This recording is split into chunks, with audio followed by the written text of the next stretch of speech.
Hi, நான் மேகலா. வராகி வழிபாடு. தொழில் இடமாற்றம் செய்ய வராகி வழிபாடு செய்யணும். நம்ம ஒரு ஆரம்பத்தில் ஒரு தொழில் செய்கிறதுக்கு ஒரு வாடகை இடத்துல நம்ம ஆரம்பிச்சிருப்போம். அதில் இருந்து நம்ம சொந்தமாக ஒரு கட்டடத்தில் நம்ம தொழில் செய்யலாமேன்னு நினைப்போம். ஆனால் அதுக்கான தடைகள் இருந்துகிட்டே இருக்கும். அந்த தடையை தவிர்த்து நம்ம சொந்தமான கட்டிடத்தில் தொழில் நடத்துகிறதுக்கு வராகி அம்மா கிட்ட வழிபாடு செய்யணும்.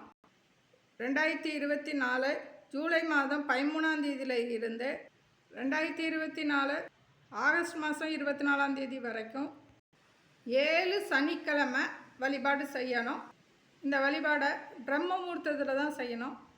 இந்த வழிபாட்டுக்கு மிளகாய் தீபம் ஏற்றணும். தீபம் ஒரு மண் அகல் விளக்கு எடுத்துக்கிட்டு அந்த மண் அகல் விளக்கில் 27 மிளகாய் விதை போடணும். நம்ம வீட்டில் காஞ்ச மிளகாய் இருக்கும் இல்லையா, அதில் இருந்து 27 விதையை எடுத்து அந்த மண்ணகல் விளக்கில் போட்டு நல்லெண்ணெய் இல்லைன்னா இழுப்ப எண்ணெய் ஊற்றி பச்சை கலர் திரி போட்டு தீபம் ஏற்றணும்.